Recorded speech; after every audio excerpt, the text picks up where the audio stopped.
before we start putting light and start rendering, there are a few other things that we have to check. Okay, so let's look at the window frame and its window. Okay, so I want to hide the rest of the object by pressing Alt H.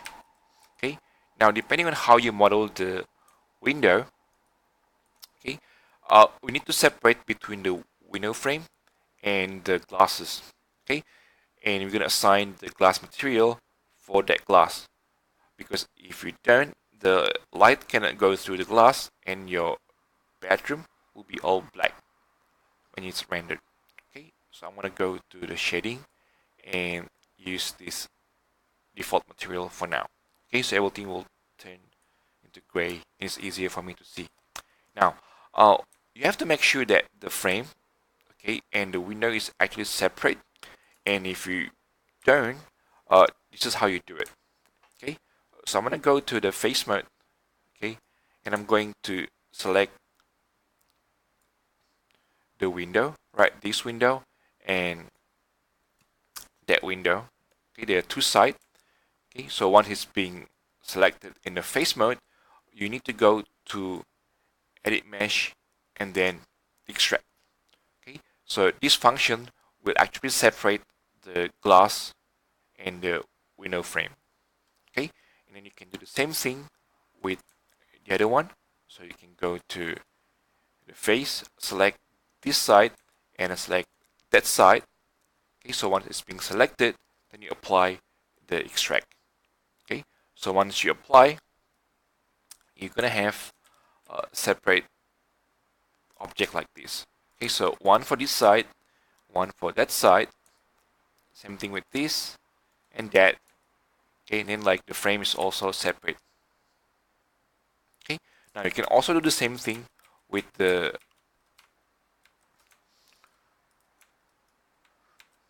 door, right? You separate the door frame and you also put, or you extract this and that. Okay, so I'm gonna leave it up to you. So um so once you extract already, I'm going to hide the rest of the object and only show the glass. Okay, and I'm going to remove this use default. Now, while it's being selected, you can right click, okay, and you can assign new material. Okay, and you choose Arnold Service, right? And then if you go to the material itself, we need to change the preset to glass. Okay, so you go to the preset and you go to glass and you click replace. Okay, so once you click replace, usually the material turns to black. Okay, and once you do this, you can also change the transmission weight from 0 to 1. Okay, so it will give you like the transparency feel to the object. Okay, now another thing that you have to make sure is that you have to go to its shape node and make sure that the opaque is off. Okay, so if it's on like this, make sure it's off. Okay, do the same thing for the other side. Make sure it's off, right?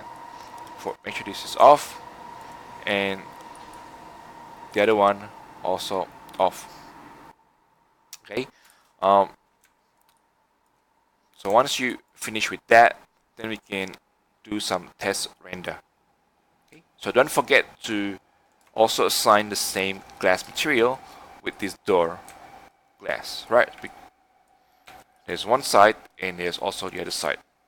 Okay, so for this demo, I already set all the glass material to the correct object. Okay, so I'm gonna reopen the file.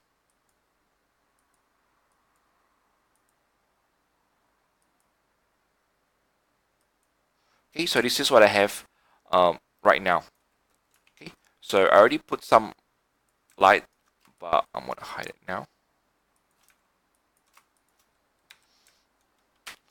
Okay, so usually I start with the area light. Okay, so I'm gonna go to create light and then area light. Okay, and I'm gonna make it bigger and make sure it's pointing to the room. Okay, so I'm gonna rotate it and I'm gonna put minus 90 and I'm gonna make it bigger. Okay, probably like that.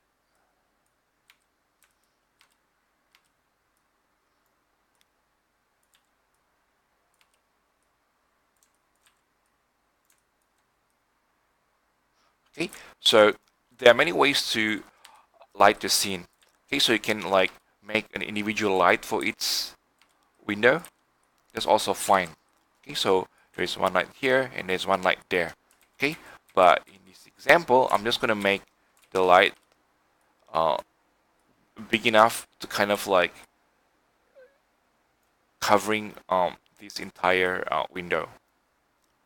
Okay, so this is just for the demo purposes.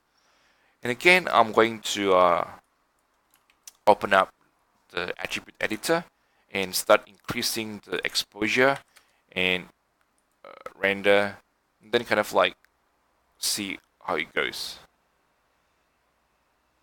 Okay, so if it's too dark, you can increase the exposure.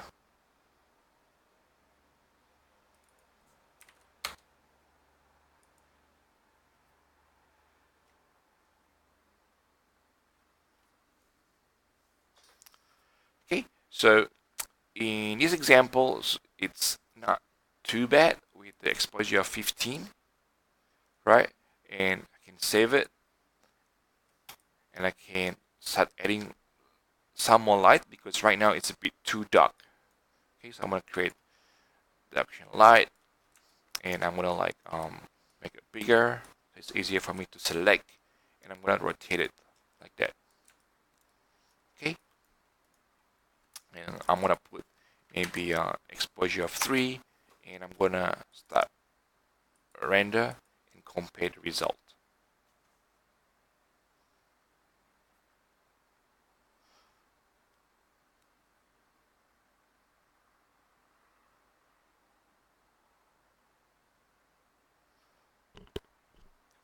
Okay, so this is what I have with the directional, and this is what I had without directional. And again, with lighting, it's a very repetitive process. So if I don't like it, the render, I have to change the light. So in this case, I'm gonna rotate slightly to the right. Okay, and I'm going back here, and I'm going to render again and compare the result.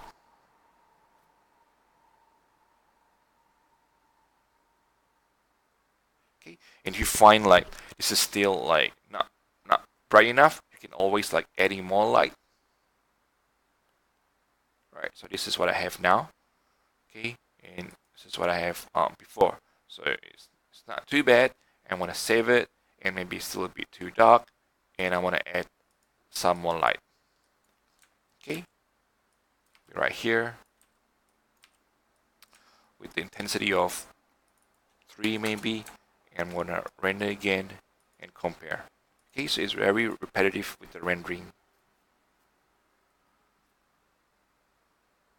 And if it's still too dark, you can also increase the exposure again.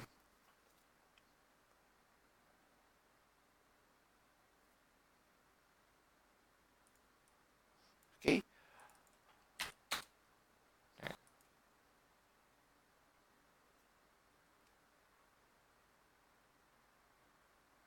Okay.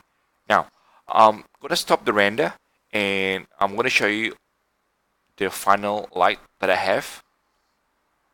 Okay, so I'm gonna stop this. I'm going to show you what I have. I want to reopen the file.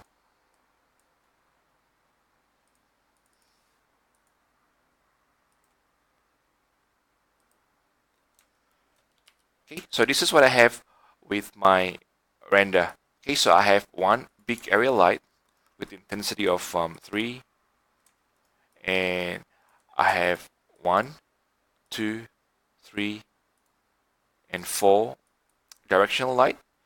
And if I look at the outliner, okay, so this one will act as a sun. Okay, so I have the exposure of 3 with kind of a sharp angle, and I have 1 that goes from the top, okay, with the exposure of 2, and I have another one coming from the left with the exposure of 5, and there is another one coming from behind the camera with a little bit of a sharp angle, but this time the shadow is being taken off, and if I render, I'll get something like this, which is kind of like similar to what we have. Okay, but I might do some final tweaking. You can also like reduce light exposure or change the angle according to your liking. Okay, one last bit that we have to do is that you have to submit the render according to the assignment requirement, which is the correct size. Okay, and also you need to increase the sample, right? So this value might need to go to maybe 8, maybe 6 depending on how blurry is the render, because right now what I have with the render is kind of noisy and it's like quite blurry, so I might need to increase the sample to make it less noisy and a sharp result, okay, for the submission. Because I cannot do the recording while the render because it's really laggy, but as for the final result, you have to increase the sample so your render will have a nice crisp result. Okay, so once you finish, make sure you save the image with the correct setting. So make sure like the save mode save to color mode, color manage image. Okay, because if you set to this, you're gonna have a different result with what you have with the render. Okay, make sure this is set to the color manage image. Okay, once you set that correctly, then you can file, save as, and render.